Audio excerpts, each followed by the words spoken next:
శ్రీ షిరిడి సాయిబాబా జీవిత చరిత్రము 27వ అధ్యాయము 1907వ సంవత్సరంలో చిల్లికాసుల దక్షిణంగా తీసుకోవడం ప్రారంభించిన బాబాకు 1912-1916 ప్రాంతంలో సుమారు రోజుకు 500 రూపాయల దక్షిణ వచ్చేది. ఆయన మొత్తం ధనాన్ని సాయంత్రానికి ఆశ్రితులకు పంచిపెట్టేవారు. బాబా సాయిలీలను మహిమలను విశేషంగా ప్రచారం చేయాలని ముఖ్య ఉద్దేశంతో 1915లో సాటే దక్షిణ భిక్ష సంస్థను స్థాపించాను. ఈ సంస్థ వారు బాబా జీవితపు అనేక విషయములను సంకలనం చేసి ప్రచురించారు.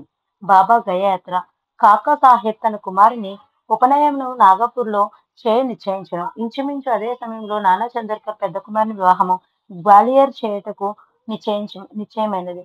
వారిద్దరూ షిరిడీకి వచ్చి శుభకార్యం బాబాకు స్వయంగా రావాలని ఆహ్వానించాను. శ్యామను తన ప్రతినిధిగా తీసుకెళ్లమని బాబా చెప్పాను. వారు బాబా స్వయంగా రావాలని పట్టుబట్టి వారిని శ్యామకు పెట్టుకుని తీసుకువెళ్లమని శ్యామ కాశీ ప్రయాగయాత్రలు ముగించి గయకు వచ్చుటకు ముందే తాను గయకు చేరుకున్నదని చెప్పాను.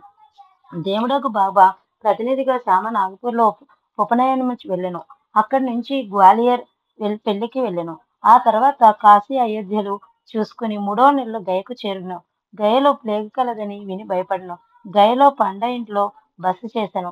విశాలమైన ఆ ఇంటిలో సాయిబాబా యొక్క పెద్ద ఫోటోను చూసి శ్యామ ఆశ్చర్యం పొందెను. తాను షిరిడీ నుంచి బయలుదేరటకు ముందు బాబా పలికిన మాటలు.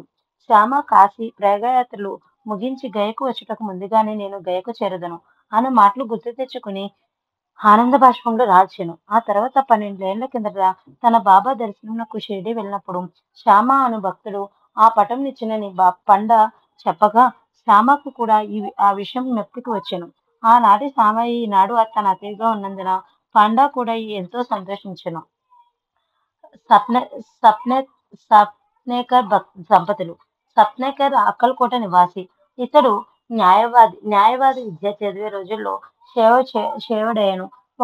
ఒక తోటి విద్యార్థికి తక్కువ మార్కులు వచ్చేవి. అతను తాను ప్రస్తుత మార్కులు తెచ్చుకోకపోయినా శ్రీ షిరిడి సాయిబాబా అనుగ్రహంతో సంవత్సర పరీక్షలు ఎక్కువ మార్కులు పొంది పరీక్షలో ఉత్తీర్ణుడైనదని చెప్పగా సప్నేకర్ అతన్ని షిరిడి సాయిబాబాను కూడా విమర్శించి పరిహసించాను. 15 సంవత్సరాల తర్వాత సప్నేకర్ ఒక్కగానొక్క కుమారుడు మరణించుటచే అతని మనసు వికలమై తను అనేక పుణ్యక్షేత్రములు తిరిగిన శాంతి లభించక షిరిడి బాబా దర్శనమునకు వచ్చాను. అతన్ని బాబా మసీదులో రానీక కేకలు వేశాను. 2-3 సార్లు ప్రయత్నించిన పొమ్మని అరిచాను. చేయనది లేక ఇంటికి తిరిగి వెళ్ళాను. కొన్నాళ్ల తర్వాత అతని భార్యకు కలలో ఒక ఫకీరు కనిపించి కలలో ఆమె